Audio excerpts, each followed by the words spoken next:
Although 10 million gross is noteworthy achievement. Yan malinaw, hindi siya naninira. It's important to avoid perpetuating such inaccuracies yan, as they can undermine the credibility of the film industry and its achievements,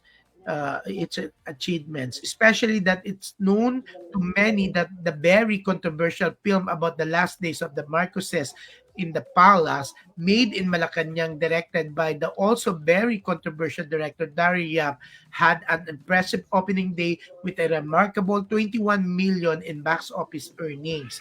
A very good girl can't hide the truth. Can't hide truth, sabi ganon. Wala namang masama kundi gaano kalakas. Huwag lang manloko at mag-exaggerate.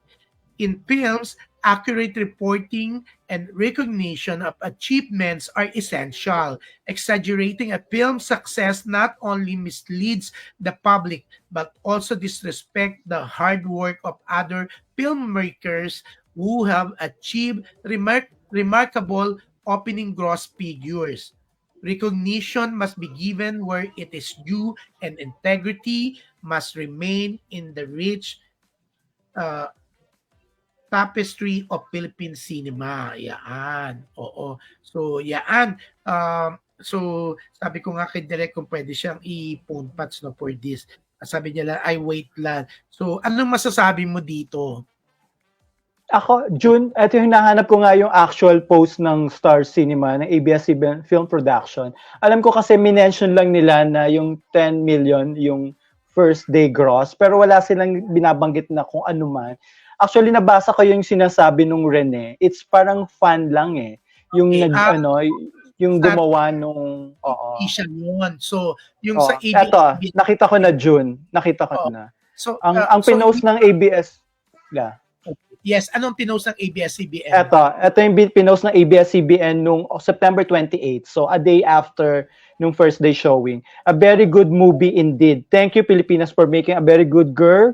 The biggest Filipino movie up to 2023 with over 32,000 tickets sold. Yun lang. Yun ang pagkasabi nila.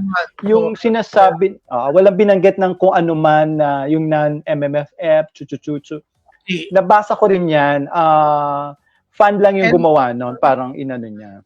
So nandito si Direk Daryl Yap, syempre siya ang director ng Made in Malacanang at syempre yung Martyr or Murderer ng Viva Films, di ba? At syempre co-producer din siya netong dalawang pelikulang to, pati yung susunod na Mabuhay, Aloha, Mabuhay. Let's all welcome syempre, the controversial, Direk Daryl Yap. Hi, Direk!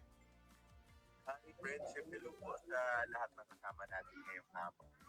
Yes, Direk, syempre, live tayo dito sa Abante Teletabloid. Ang nagbakit tuloy ako. Ang pinakamalaking magkahilpo yung T, Abante Teletabloid. Yan, Direk, kumalat nga to, no? Maraming pinorward ng kung sino-sino rin tong yung kumbaga yung sinulat ni Rene sa kanyang page, no? Oo.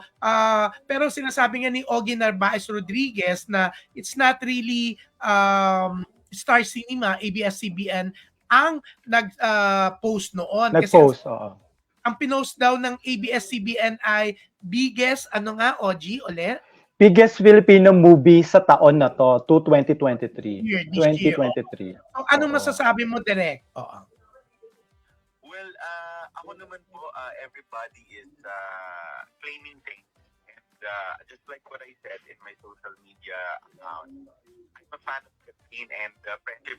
Ako nga sinat ko pa ang mga kaibigan ko like Carla and Ruby. I even sent a message na I want to watch the movie because I'm really a Katniel fan. Yeah. But when it comes to this claim like the biggest movie, ako naman ang nabasa ko kasi was the one that was forwarded to me was the one with the decade. And even if Sir Ogie naman said na ABS-CBN or Star Cinema claimed lang is this year. On my point of view, that is their claim, and I don't think may masama kung manggaling sa kanila yon. Dahil of course, number one, we should love our own. Number two, it's a positive push to the industry. But if you're going to ask me for my opinion, 2023 is not yet over, and some films should do as good or as better. Yun ang hope ng mga nagmamalasakit sa industriya. But yun nga, kung yung mga fans o yung ibang mga taong gustong mag-steer ng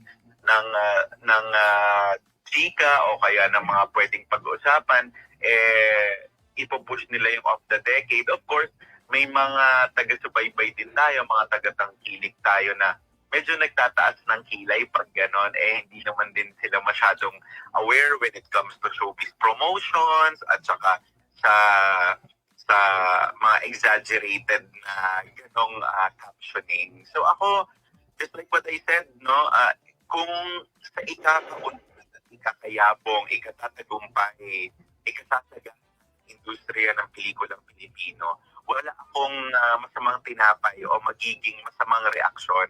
Yun nga lang, I suggest that we should be more responsible since we are in the age of, the fastest communication and information dissemination.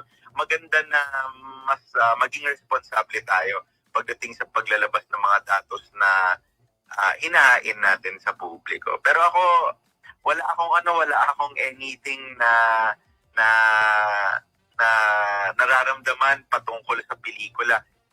Ako naman, saan galing kay Viva o hindi Viva, basta matagumpay ang pelikula, ibig sabihin nun may katuwang tayo sa paghatak sa publiko na magbalik sa sinehan. At para sa akin, hindi masamang bagay yun. Ako ay kaisa ng kahit sinong manggagawa ng pelikula. Yeah. Kung ang pelikula nila ay matagumpay, ako ay pumapalakpak sa tagumpay ng aking kapwa manggagawa. Yeah.